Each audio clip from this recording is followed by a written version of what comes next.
Fala pessoal, beleza? Então tá, ó, seguinte. Na aula de hoje eu vou falar um pouquinho sobre as vegetações que existem no mundo. Coloquei ali biomas, mas galera, esteja bem claro que eu não vou falar de biomas exatamente, tá? Porque biomas, eu precisaria falar um pouquinho também das espécies animais que tem lá, e eu confesso assim, que eu não sou nenhum biólogo ou coisa do gênero, para ficar avaliando essas características, né? Posso até falar um pouquinho do Rei Leão, quando a gente for falar de savana e tal, mas brincadeira, não vou falar não, tá? Mas entendam, galera, que não é campo de estudo da geografia isso. Da biologia talvez, tá? Da geografia não. Pra gente estudar vegetação, precisa estar bem nítido na cabeça de vocês que toda vegetação ela é uma consequência do clima. Já, inclusive, né, galera, é importante a gente ressaltar que, em geral, os estudiosos antigamente, como não tinham noção de pressão atmosférica, não tinham noção não, mas não tinha como medir pressão, temperatura, etc., como que eles faziam para definir um clima de um espaço? Eles viam a vegetação, aí pensava assim, bom, se aqui tem uma tundra, quer dizer que o clima é mais frio, quer dizer que chove tanto, quer dizer que não chove tanto. Ah, se aqui tem uma floresta equatorial, quer dizer que o clima deve ser dessa maneira. A vegetação, em geral, ela é uma resposta ao clima. Então, como os estudiosos não sabiam estudar o clima exatamente, eles viam a vegetação e tiravam as suas conclusões, tá? Por isso que é uma aula subsequente, né? Primeiro é a vegetação, o clima, depois a vegetação. Das vegetações, eu separei para vocês algumas das mais importantes, tá? Nessa e na próxima lousa, que a gente vai falar um pouquinho. Primeiro, a floresta equatorial. Quando a gente fala de floresta, lembre-se que tem três tipos de vegetação, né, que a gente pode falar. Uma floresta, que é quando predominam espécies arbóreas, ou seja, árvores de grande porte, vegetações arbustivas, que são árvores de pequeno porte, geralmente com galhos e troncos retorcidos, e a vegetação herbácea, que é uma vegetação de gramíneas, né, rasteirinha, tudo tal. Quando eu falo para vocês de uma floresta, é uma vegetação que predomina árvores de grande porte, árvores altas, densas, bonitonas, em geral. A gente classifica algumas das florestas, né, como equatoriais e ou tropicais. Aqui no Brasil, por exemplo, a Mata Atlântica e a Floresta Amazônica são florestas equatoriais e tropicais. Eu estou colocando para vocês e ou porque o vestibular em geral trata como sinônimos. Se for levar ao pé da letra, a Amazônia, por exemplo, não é uma floresta tropical, é uma floresta equatorial ou intertropical. Mas o vestibular, né, que é o que interessa aqui pra gente, em geral ele vai trazer a Amazônia, alguns vestibulares falam, uma floresta tropical, tal. Enfim, galera, aceita como verdade, porque a gente tem que responder de acordo com o gosto da freguesia, né? Você quer passar no vestibular, você não quer contestar, não, ó, o FUVEST, ou, sei lá, o FRJ, eu não concordo com você, né? Vai deixar um recadinho assim na prova. Claro que não, tá? Então, ó, florestas equatoriais e tropicais. Elas, a principal característica delas é que elas são muito chuvosas. Por isso que a gente classifica elas em inglês, elas até recebem um apelidinho. São chamadas rainforests. Em geral, elas se apresentam na faixa equatorial do globo ou um pouquinho abaixo, por exemplo, a Mata Atlântica e a Amazônia, tá bom? Características delas. Em geral, elas são latifoliadas, ou seja, apresenta aquelas folhas largas, verdes, bonitonas, e isso está muito associado a, quando a gente tem uma folha larga, você tem o benefício de ter mais área de contato com a luz do sol, então aquela vegetação faz mais fotossíntese, faz mais alimento, mas tem o prejuízo de ter mais estômatos, então você perde mais água. Galera, convenhamos, perder água numa rainforest, numa floresta de chuva, sem grandes problemas, tá? Então, a vegetação latifoliada. Inclusive, galera, a quantidade de matéria orgânica nessa vegetação é tão grande que, em geral, forma até o que a gente chama popularmente de serrapilheira. O que é essa serrapilheira, professor? Um monte de matinho, um monte de vegetação que, quando as folhas caem, ela vai aderindo ao solo e forma um solo riquíssimo em matéria orgânica, como é o solo da Amazônia. A Amazônia, por exemplo, é um solo pobre do ponto de vista mineral, mas um solo riquíssimo do ponto de vista de matéria orgânica, que é essa serrapilheira. A floresta do Congo, que é equatorial, também é assim. A floresta da Indonésia também é assim, tudo tal. Como você tem altas temperaturas e alta pluviosidade na região de clima equatorial, isso vai favorecer o desenvolvimento de biodiversidade. Geralmente existem muito mais espécies que gostam de clima quentes e úmidos, então você vai ter uma vegetação bastante heterogênea, bastante diferente, uma grande biodiversidade. Se a gente tem uma grande biodiversidade e há um processo de aumento do desmatamento, colocando aquela vegetação em risco, isso faz com que abra-se uma possibilidade para essas vegetações virarem hot spots. Professor, o que é um hotspot mesmo? É um bioma que apresenta grande biodiversidade e está ameaçado de extinção. Por exemplo, a Amazônia, né? A Amazônia não. A Amazônia ainda tem cerca de 78% da sua vegetação original preservada. Ah, entendi, o Ricardo falou que pode desmatar. Não falei isso, mas estou falando que a Amazônia tem grande biodiversidade, beleza. Se ela começar a ficar com 50, 40, ou seja, começar a apresentar um risco de extinção, aí vira um hotspot. Aqui no Brasil, a Mata Atlântica é um hotspot e o Cerrado é um hotspot. O Cerrado não é uma floresta equatorial, tá? O Cerrado é uma savana. Mas a Mata Atlântica, que é uma floresta tropical, por exemplo, é um hotspot. A gente tem outro, que, por exemplo, a floresta da Indonésia. A Indonésia é um monte de ilhazinha pequenininha e tem a quarta maior população do mundo. É um dos novos tigres asiáticos. Aquela população que não é tão rica assim, ela se apropria da madeira da floresta, retira aquela madeira para favorecer como combustível para sua produção industrial, que é muito significativa hoje, e além de toda a ocupação, urbanização, o uso dessa madeira para a floresta está fazendo com que a floresta da Indonésia vire um hotspot, também um bioma que tem biodiversidade e ameaçado de extinção, tá bom? Além de ser uma vegetação bastante densa. É a carinha da Amazônia. Carinha da Amazônia, ou a carinha de quando o Timão e o Pumba vai cantar Hakuna Matata, sabe? Os seus problemas e tal. Então, aquilo é uma floresta equatorial, floresta do Congo, tá bom? Quando a gente pega uma floresta temperada, a floresta temperada, pra mim, meu gosto, tá? É a floresta mais bonita que existe. Ela tem uma sazonalidade bem característica. Geralmente no verão, que é um pouco mais chuvoso, vegetações verdinhas, tudo tal. E quando começa a aparecer o outono e o inverno, a gente começa a ter aquela coloração meio alaranjada, um marrom meio alaranjado, meio folha seca, sabe? Quando você vai pisando assim, vai fazer o crack, crack, crack. Isso é uma floresta temperada. Ela é típica da Europa, típica dos Estados Unidos, algumas regiões da Ásia, tá bom? São espécies, em geral, que elas são bastante sazonais, né? Ou seja, variam de acordo com a estação do ano. No período de verão, que é o período um pouco mais úmido, as folhas estão lá todas bonitinhas. No outono começam as folhas caírem e no inverno está aquela vegetação com praticamente nenhuma folha. Essas espécies que têm folhas sazonais, ou seja, folhas depende da estação do ano, a gente chama de espécies caducas ou caducifólias, tá bom? Como eu falei para vocês, tá no clima temperado, que a principal característica são essas 4 estações bem definidas. Em geral, pessoal, o clima temperado, mas um clima temperado oceânico, tá? É um clima temperado um pouco mais úmido, tipo o que você encontra na Alemanha, na França, né? Nessas regiões. Então, um clima temperado seco, clima temperado continental. E apresenta um alto desmatamento. Ah, professor, por quê? É fácil desmatar? Não é que é fácil, né? Essas regiões de clima temperado, no mundo, são regiões em geral mais desenvolvidas. Estou falando para vocês, Estados Unidos, Europa, que em geral já consumiram grande parte da sua floresta para desenvolvimento urbano e industrial, fonte de combustível e tal. Então hoje, essa floresta temperada é a que apresenta um dos piores índices de desmatamento do mundo. Do mundo. Beleza? Outra vegetação importante, galera, que a gente tem são as savanas. Professor, você não vai falar de Rei Leão de novo, né? Vou mais rápido. Pedra do Rei. Quando você tem ali o nascimento, galera, do Simba, tal, essas coisas, aquilo onde ele tá, a Pedra do Rei, é uma região de savana.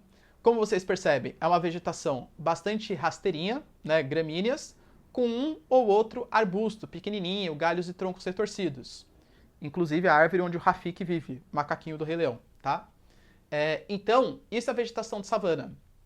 Savana é um tipo de vegetação que tem vários espaços. Tem na África, tem na Ásia, tem na América. Inclusive, a savana brasileira, ela é conhecida como cerrado. O cerrado é uma vegetação de savana, só que é a savana brasileira, tá bom? Como eu falei, né, a ideia não é falar dos biomas, eu vou falar das espécies animais. Mas a savana africana, galera, tem elefante, tem leão, tem pumba, timão, etc. Aqui a gente tem espécies animais legais também, tamanduá-bandeira, lobo-guará, que também são bem interessantes, beleza? Geralmente associado a um clima tropical típico, ou seja, em que o inverno ele é bastante seco e o verão ele é bastante úmido. Sazonalidade bem significativa, tá? Apresenta aqueles galhos grossos, troncos, retorcidos. Em geral, essa vegetação, o galho e tronco ele é tão grosso, tão retorcido, é tão cascudo aquela vegetação, que você pode pegar aquela vegetação, aquele galho, para fazer carvão vegetal, não mineral, né? Mineral demora milhões de anos, mas o carvão vegetal, que é rapidinho ali de se formar, se desidrata, ou fazer cortiça, que é aquele material que você faz quadrinho de recados, que vocês não, né, porque vocês não bebem, obviamente, mas se um dia vocês beberem, aquela rolha de vinho, tudo isso é feito de cortiça. Geralmente dessas espécies que tem esses galhos mais robustos, mais casca mais grossa assim, tá bom? E também, por conta dessa sazonalidade, por conta do inverno em geral ser mais seco, são espécies caducifólias, ou seja, que tem troca de... tem sazonalidade das folhas, né? No verão as folhas estão lá, no inverno não estão. O inverno, galera, que é o clima mais seco do clima tropical, para não ficar perdendo muita água, essas espécies perdem as suas folhas. Beleza? Outra vegetaçãozinha, galera, que a gente tem é a vegetação dos desertos, que eu também falei na aula de clima para vocês, né? Geralmente os desertos, eles ficam em zonas de alta pressão atmosférica, geralmente bastante próximo dos trópicos, nas áreas subtropicais, 30 norte, 30 sul, e apresenta como principal característica ou uma vegetação ausente, você não tem vegetação, não existe espécies vegetais que se adaptem àqueles espaços, ou em alguns casos, xerófilas. Professor, xerófilas ou xerófitas? Tanto faz, hein, galera? Tanto faz, tá? Geralmente, geógrafo fala xerófila e biólogo fala xerófita, que são essas espécies que são adaptadas a climas mais secos. Como, por exemplo, o que a gente mais conhece, que são os cactos. Bromélia também, tá? Pode considerar como uma xerófita. Nesses desertos, a gente acha que é coisa de desenho, né? Mas não. Pode vir a formar um oásis. Sabe aquela coisa de desenho, galera, que tá tipo o cara quase morrendo ali, Pato Donald, né, Mickey tá quase morrendo e tal. Aí de repente, né, babando assim, beleza? Aí ele avista assim, ó, numa miragem também existe, tá? Uma miragem, ele avista um oásis. Isso existe. Não da forma, né, que vai vender tipo um milkshake no deserto. Acredito que não. Mas pode acontecer sim, tá? Por quê? Essa miragem, ela acontece por dois motivos principais. Um, se você tá com muita sede, muito calor, você pode sim começar algum tipo de alucinação. E quando o solo, que é muito quente, né, o deserto no período da manhã, ele é muito quente, a variação de temperatura é muito grande. Quando o solo ele começa a aquecer o ar que está em cima dele, o ar ele fica meio tremidinho. Vocês observam isso quando vocês vão cozinhar. Professor, eu nunca cozinho. Cozinha então. Começa a cozinhar, começa a colocar uma panela no fogo. Com água, né? Claro. Com água. Você vai ver, galera, começa a observar em cima da panela que o ar ele vai ficar meio tremidinho. Isso é o calor. O calor ele vai distorcendo a nossa visão, tá? Então pode ser que você veja uma miragem no deserto, isso pode acontecer. E os oásis, eles existem, mesmo sem miragem. O que acontece? Imagina que você tem um desertão aqui, pá, beleza? E embaixo desse deserto passe um lençol freático, uma quantidade de água. Pela própria formação do relevo, Zé1, esse lençol freático ele pode vir a aflorar. E aí quando aflora esse lençol freático, forma como se fosse uma espécie de um laguinho. E esse laguinho você pode ter a vegetação de palmeiras aqui do lado, né, e etc. Então os oásis, eles sim, eles existem. Não é como desenho, tá? Mas eles podem vir a existir. Beleza? Galera, tira um print aí pra gente continuar. Outras vegetações de grande importância que a gente tem são essas aqui, ó. Estepes e pradarias, coníferas, tundra e os maquis e garrigues. Estepes e pradarias é uma vegetação de campos, uma vegetação campestre, uma vegetação herbácea, tá? Aqui no Brasil, a gente associa muito com a vegetação dos campos sulinos. Tanto que tem muita gente que fala, de maneira errada, tá? Porque não é o nome oficial. Ah, as pradarias do sul, ou as estepes do sul, tá? A única diferença das estepes e pradarias, as duas são campestres. Só que uma delas, né, a pradaria, ela é um pouco mais seca, tá? Ela tende a ser um pouco mais seca do que a vegetação das estepes. Quando a gente fala dessa vegetação herbácea, então, essa vegetação de gramíneas, não quer dizer que não possa ter um outro arbusto. Claro, pode ter, né, uma vegetaçãozinha um pouquinho maior. Mas, em geral, são as gramíneas, que fica num clima temperado mais continental. Quando eu falo um clima temperado continental, associa a um clima um pouco mais seco. Ou seja, se está num clima temperado entre o 23 norte e o 66 norte, ou 23 sul e 66 sul, claro que pode ser uma pequena variação disso, né?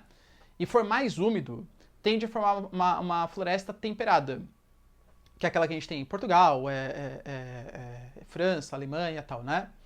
Quando está num clima um pouco mais continental, como por exemplo o leste europeu, Romênia, Bulgária, Letônia, Lituânia, aqui é um pouco mais frio, né?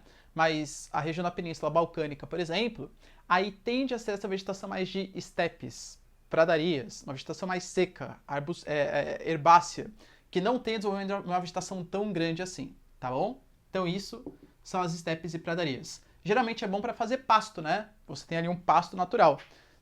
Em alguns locais onde é planície, o relevo é um pouquinho mais plano, você tem uma vegetação boa para fazer um pasto natural e um relevo não muito íngreme, ou seja, dá para cuidar do seu gado ali direitinho, tá bom? Na floresta de coníferas, essas coníferas elas estão muito associadas aos pinheiros. Essa floresta de coníferas, na Rússia, a gente chama de taiga. Então é muito provável, possível, que você veja no vestibular, às vezes, ao invés de falar de uma floresta de coníferas, o cara fala que existe uma taiga ali, tá? Na verdade, taiga também é só na Rússia. Mas a gente fala, ó, a taiga argentina, a taiga canadense, enfim, é a floresta de coníferas, a floresta dos pinheiros, tá bom? Essa vegetação, ela apresenta uma característica aciculifoliada, tá? Deixa eu até aqui ficar direitinho. Aciculifoliada. O que é isso, professor? Aciculifoliada. A gente tem dois tipos de vegetação. Quando a folha é um pouco mais larga, a gente fala que ela é latifoliada, folhas largas, e quando ela é mais fininha, formato de agulha, ela é aciculifoliada. Geralmente isso existe em climas mais frios. Por quê, professor? Porque imagina que está uma neve muito intensa em uma floresta latifoliada. Cai neve, neve, neve, folha fica pesada, caiu, não bom. De uma floresta aciculifoliada, folhas fininhas. A neve não fica em cima da folha, então não faz peso, a folha não cai, ela resiste. Vai acumulando um pouquinho de neve naqueles filetes, mas sem grandes problemas. Para quem não conseguiu entender ainda o que é um aciculifoliado, imagina a sua árvore de Natal. Mesmo que seja um pinheiro falso, o pinheiro falso, ele retrata um pinheiro verdadeiro, que são as folhas bem fininhas, tá bom? Então, a floresta de coníferas taigas, a vegetação aciculifoliada, folhas fininhas, geralmente associada a um clima temperado frio, tá aí já mais próximo dos 60, 65 graus, norte ou sul, ou um clima mesmo polar, mais próximo dos 60, 70 graus. Nessas florestas existe um altíssimo potencial econômico, tanto que Rússia e Canadá, por exemplo, que tem muito dessa vegetação de coníferas, conseguem ter um alto aproveitamento econômico para você fazer móveis, tá? Essa madeira é de ótima qualidade para fazer móveis, e para fazer papel e celulose, indústria de celulose. O Canadá, por exemplo, que tem muita taiga, muita conífera, consegue ter uma das indústrias mais fortes do mundo nesse setor, bem como a Rússia também, tá? Então esse alto potencial econômico, principalmente para fazer papel e celulose. Se a gente aumenta um pouco mais a latitude, se distancia um pouco mais da linha do Equador, a gente já vai encontrar a tundra. Essa tundra aí já é diferente. Isso aqui é uma floresta que é perene, tá sempre lá, beleza? A tundra não. A tundra, ela tá um pouco mais associada a um clima polar ou subpolar já, então passou dos 66 graus, clima bem frio, e ela só vai existir em uma época do ano, sazonal. A tundra, em geral, ela só existe no período de verão. Por quê, professor? Porque no período de inverno está congelado aquele solo, não tem como ter nenhum tipo de vegetação. Então imagina que é mais ou menos assim. Durante o inverno é gelo, durante o verão, quando tem o degelo, derrete aquele gelo, desenvolve uma pequena vegetaçãozinha ali. Vegetação rasteirinha, pequenininha, de musgos e líquens. Uma coisa bem pequenininha. Mas o pouco de aproveitamento econômico que existe nessa região são os pastos. Esses musgos, esses líquens, essa vegetação herbácea, ela é possível de ser utilizada para fazer pasto, principalmente de alces. Por incrível que pareça, galera, a gente está pouco acostumado com isso, né? Mas também, você pega o norte do Canadá, o norte da Rússia, existe esse tipo de atividade econômica. Beleza? Lembrando, ó, que aqui eu estou falando para vocês das variações latitudinais, ou seja, de acordo com a distância em relação à linha do Equador. Se você pegar, por exemplo, uma montanha, e isso aparece em alguns vestibulares, você também vai ter a mesma modificação de acordo com a altitude. Então você pega uma região, por exemplo, equatorial, linha do Equador, tem a Cordilheira dos Andes. No pé da montanha, uma floresta tropical, ou equatorial. Você sobe um pouquinho, um pouco mais frio, savana. Sobe um pouquinho, uma floresta temperada. Sobe mais um pouquinho, uma floresta, por exemplo, uma estepe e uma padaria. Sobe mais um pouquinho, você encontra uma taiga. Então, essa variação que eu estou mostrando para vocês, ela acontece tanto em sentido latitudinal, ou seja, sentido norte-sul, como no sentido altitudinal, do ponto dos 0 metros até 8.000 ou 9.000 metros aí de altitude. Beleza?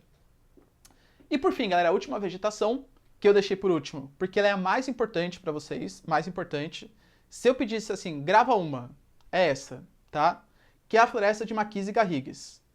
Ah, entendi. O Ricardo falou que eu posso esquecer as outras. Eu não falei isso, tem que saber todas. Mas essa aqui é a mais importante, tá? Maquis e Garrigues, alguns vestibulares também chamam de o chaparral. A gente acha que essa vegetação de Maquis e Garrigues, ela só existe no sul da Europa, porque é muito associado ao clima mediterrâneo. Professor, clima mediterrâneo, sul da Europa. Não. O clima mediterrâneo ele existe em vários lugares do mundo. Austrália, Argentina, Chile, Estados Unidos, Grécia, né, o sul da Europa, tá, o norte da África, o sul da África. Para você tentar associar, sempre pensa, galera, clima mediterrâneo é onde produz bons vinhos. África do Sul tem bons vinhos? Sim, tem clima mediterrâneo. Argélia tem bons vinhos? Sim, tem clima mediterrâneo. O Chile, Argentina tem bons vinhos? Sim, clima mediterrâneo. Austrália, enfim, tá? Então, geralmente, clima mediterrâneo, porque clima mediterrâneo, essa vegetação aqui, ela vai ser muito favorável à produção de uvas, parreiras e oliveiras, né? Ou seja, uvas e azeitonas. Então, geralmente, Maquis e Garrigues tem bastante impacto pelo uso de vinhos e azeites, tá bom? É uma vegetação, galera, em geral, herbácea e arbustiva. Ela é como se fosse, se eu fosse fazer uma comparação, como se fosse uma savana um pouco mais seca, tá? Porque a savana, ela tá num clima tropical, que é um pouco, também é sazonal, né? A savana, o verão é úmido e o inverno é seco. Aqui é o contrário. Nessa vegetação, é um clima mediterrâneo, o verão é seco e o inverno não é que ele é úmido, ele é um pouco menos seco, vai, digamos. Então por isso que eu falo, é como se fosse um cerrado, uma savana ressecada, beleza? Um pouco mais seco, com esse verão extremamente seco. Por que você falou pra mim, professor, que esse aqui é o mais importante? Por isso aqui, ó, queimadas naturais, os incêndios naturais, né?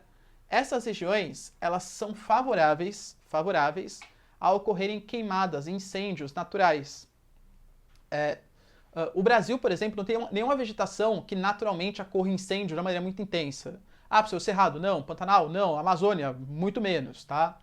Agora, no sul da Europa, Portugal, Espanha, no oeste dos Estados Unidos, Califórnia, na Austrália, no Chile, na Argentina, são todas áreas onde pode acontecer essas queimadas naturais, justamente porque o clima mediterrâneo ele vai ter o verão muito quente e seco.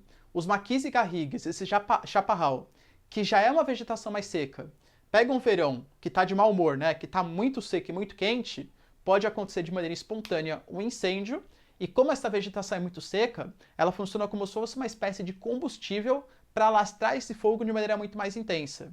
Então, todo ano a gente tem, por volta de julho, mais ou menos, né, que é o período de verão do hemisfério norte, que é onde está a maioria dos maquis e garrigues, o alastramento desse fogo por essa vegetação, e isso pode aparecer, obviamente, no seu vestibular. Beleza, pessoal? Dúvidas aí? Não? Então, ó, tira um print. E é isso aí, galera. Beijo, abraço, tchau e até a próxima aula. Falou!